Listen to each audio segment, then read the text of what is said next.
Pessoal, então o paciente, vamos passar aqui umas imagens interessantes aqui acho que nem vou discutir tanto assim as indicações e tal, vamos ver as imagens para vocês poderem ver como é que é feito o procedimento valvar, né, percutâneo, TAV, tem um outro procedimento interessante aqui que eu trouxe também. Então, paciente de 80 anos, angina aos esforços e uma dispneia de início recente. Cardiograma com estenose aórtica grave, área valvar de 0,7 cm² e o gradiente veia aorta de 50 milímetros de mercúrio.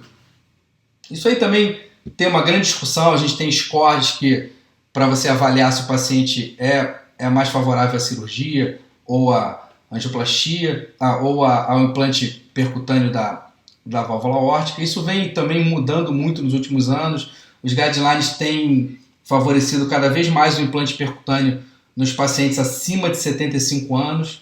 Praticamente tem um guideline europeu mais novo que ele praticamente indica que acima de 75 anos você tende a fazer implante percutâneo em todo mundo, né? No paciente acima de 80 anos, dificilmente você vai botar um paciente desse atualmente, né, para operar, né? Mesmo que o paciente seja rígido, se ele tiver alguma comorbidade, o que geralmente tem, né, paciente idoso, ele vai acabar indo para o implante percutâneo, né?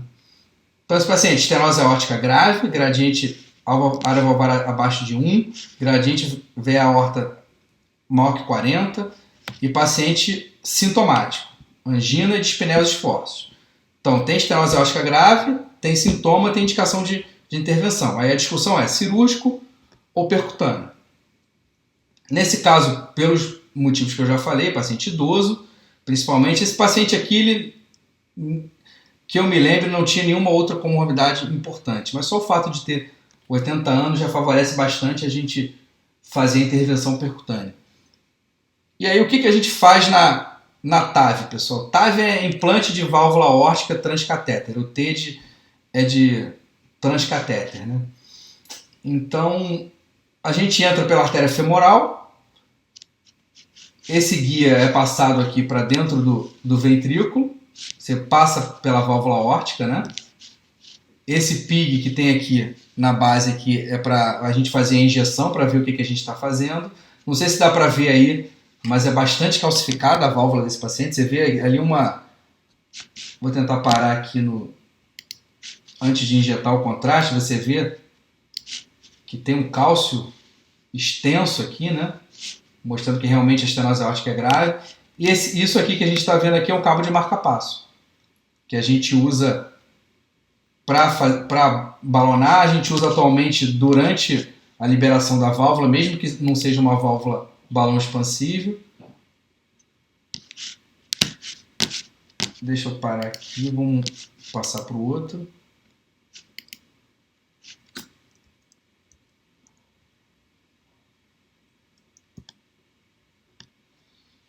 E a gente pré-dilatou esse caso.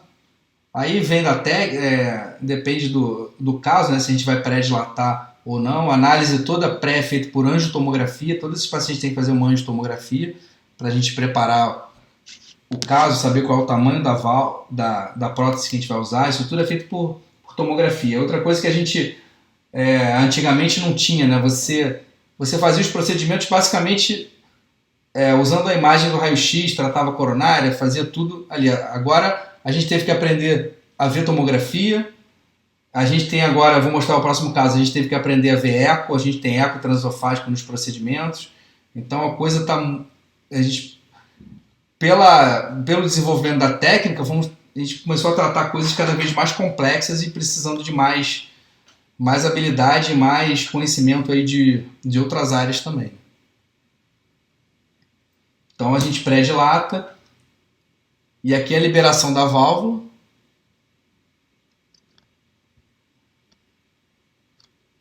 Você vê que a gente vai testando, ela está cada vez... Essa é uma válvula autoexpansível. A gente tem dois tipos de válvula. Tem uma autoexpansível, que você desencapa e ela abre sozinha. E tem uma outra que é balão expansível, que é como se fosse um stent de coronária gigante. Ela é montada em cima de um balão e ela abre, eu vou mostrar depois. Ela abre quando você insufla o balão dentro dela. Nesse caso a gente usou um balão expansível. A gente vai soltando, ela aberta parece uma rolha de champanhe, né? essa última imagem aqui, mostrando o implante da válvula aórtica. Esses pacientes, depois do implante, ficam ainda com marca-passo ainda 24, 48 horas, porque uma das complicações é bloqueio atrioventricular, porque você coloca sob pressão aqui, tem uma íntima relação com o anel valvar aórtico e o sistema de condução, então você pode ali esmagar mesmo o sistema de condução e fazer um bloqueio atrioventricular. A gente cada vez tem colocado as válvulas aórticas mais altas, tentando entrar o mínimo possível no ventrículo, que a gente viu ao longo da experiência, quanto menos você entra no ventrículo, menor a incidência de marca-passo. Então as válvulas hoje em dia elas são colocadas, a gente chama de shallow, né? São implantes bem rasos ali, o mínimo possível, quanto menos você conseguir entrar. O problema disso é que isso dificulta mais o implante, né? Porque às vezes a gente tenta botar a válvula tão rasa que aí quando você solta ela pula para a aorta. E aí você tem que reencapar e colocar de novo. Mas essa é a dificuldade. Você colocar a válvula ela mais para dentro do ventrículo é mais fácil. Então a gente viu que sim, o implante que é mais difícil, mais trabalhoso, que requer mais técnica, é o que realmente fica melhor. Tá, pessoal, uma passagem rápida aí, a gente pode fazer uma outra sessão para a gente falar mais sobre TAV, né, junto com estenose aórtica. É um procedimento que a gente vai ter cada vez mais contato, a gente vê aumentando aí bastante o número de procedimentos. André, Natália, vocês querem falar alguma coisa? Não, a gente vai ter módulo mais para frente de valvopatias, né? Que o nosso módulo agora foi de síndrome coronariana, né? A gente está fechando aí o módulo de síndrome coronariana. Uhum. E mais para frente a gente vai ter módulo de cardiopatia. Então, legal. Já que você está aí gentilmente se oferecendo, a gente vai aceitar. Então, de repente, eu vou falar. Acho que o Rodrigo talvez fosse o mais indicado aí para falar sobre TAG. Posso ver com ele e a gente monta uma aula aí, porque ele que é assim, do grupo que tem mais experiência. E aí tem umas aulas de TAV bem legais, mostrando que aí a gente passa pela TC, né, vê a TC, vê as indicações de intervenção de estenose aórtica que são interessantes. Às vezes o paciente não tem aquele low flow, né? Às vezes o paciente não tem o gradiente alto, mas mesmo assim a estenose é grave. Tem coisas interessantes para a gente ver. Então, o último caso, pessoal, 62 anos, infarto anterior prévio, revascularizado, com aneurismectomia e troca valvar mitral há 10 anos. Então ele fez tudo, né? Infartou, operou, fez aneurismectomia, né? Tirou o aneurisma que formou na parede anterior pós-infarto. Deve ter remodelado, a gente não sabe a história detalhadamente, mas deve ter feito um remodelamento, evoluiu com ciência mitral, trocou a válvula mitral. E agora ele interna com insuficiência cardíaca, disfunção ventricular gravíssima, 31% de fração de ejeção, insuficiência cardíaca classe 4 e uma disfunção de prótese mitral com estenose mitral grave. E aí, pessoal, o que a gente faz com um paciente desse? Apesar da idade de jovem, um paciente com uma disfunção gravíssima e uma prótese valvar disfuncionante que com certeza aí está piorando ainda mais o quadro clínico dele.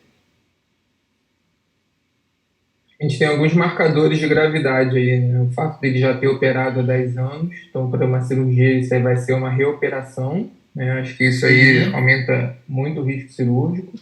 Tem uma condição clínica bem adversa, né? Insuficiência cardíaca de difícil controle, classe 4.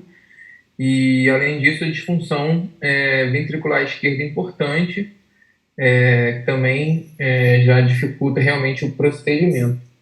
Então, acho que se a gente tentar fazer um procedimento menos invasivo, sem dúvida vai ter menor mortalidade. Então, para esses pacientes hoje em dia, a gente tem uma opção que ainda a gente chama de off-label, né, que é a gente usar uma válvula de TAV, uma válvula desenvolvida para ser implantada em posição aórtica, a gente implanta ela em posição mitral dentro da prótese biológica anterior. Tá? Pessoal, vocês conseguiram entender a ideia do negócio? É o que a gente chama de valve em valve mitral. A gente vai usar uma... Só que a gente não tem... a gente não... Até está começando a ter, mas a gente não tem válvulas dedicadas ainda para posição mitral. Então a gente usa a mesma válvula que a gente usaria no TAV e coloca e faz dentro da válvula mitral para tratar aquela disfunção de prótese. Aí a gente começa, que eu falei, que a gente começa a ter que ver imagem de eco.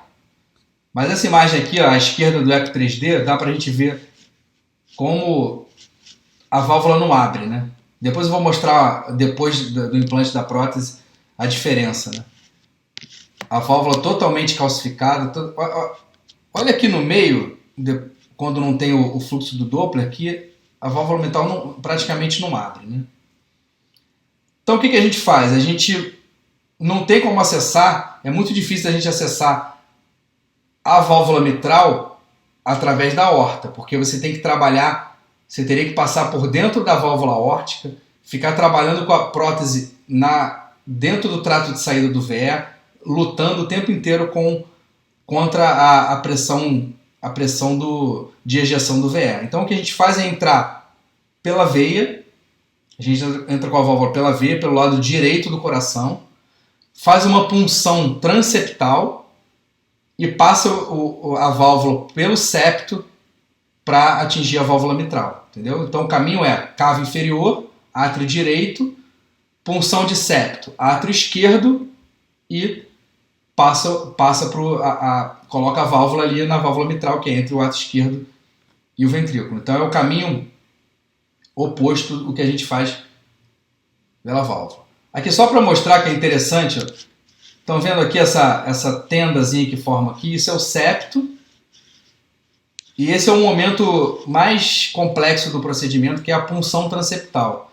Isso aqui a gente está nitidamente com uma agulha dentro do átrio direito, furando o septo para passar para o átrio esquerdo. E aqui do lado de cá, do lado direito, depois que a gente furou, a gente consegue ver nitidamente no eco esse septo perfurado. E aí a gente tem que dilatar o septo, porque o septo ali, você fura ele com uma agulhinha, mas você vai passar uma válvula ali que é 14 frente, é uma válvula muito grande. Então a gente dilata o septo interatrial, passa o guia, bota o guia lá no VE, e aí a gente depois entra com a prótese, passa a prótese pelo septo,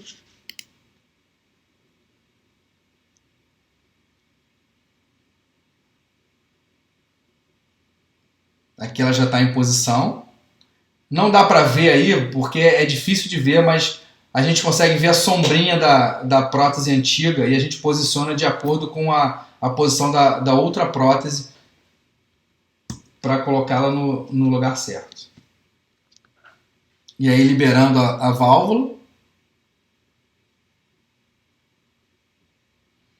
Essa imagem ficou um pouco ruim porque rodou o aparelho na hora, alguém mexeu onde não devia e o aparelho na hora rodou, mas dá para ver que a válvula é insuflada. Essa válvula é diferente, é uma válvula balão expansível.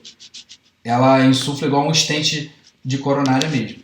E o resultado final, a válvula colocada ali, e olha o ventrículo do paciente.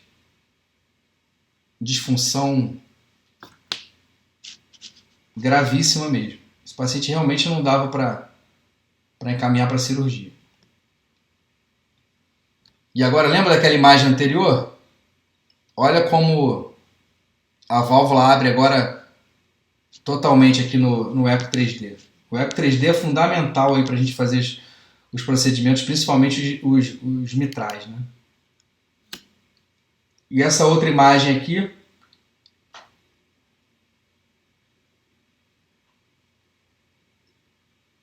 a diferença, à esquerda o pré, à direita o pós, como melhorou ali, você resolveu realmente a estenose mitral do paciente. E aí, para completar a complexidade do procedimento, depois que a gente faz isso tudo, que a gente resolve a válvula mitral, a gente fica com isso aqui, um CIA. Tivemos que dilatar tanto o septo que ficou um fluxo gigante no septo, e aí a gente ainda teve que no final fazer um fechamento de CIA com uma outra prótese, colocando ali para fechar o CIA. Esse paciente evoluiu muito bem. Aqui umas outras imagens de eco que são bem interessantes da colocação da prótese de CIA.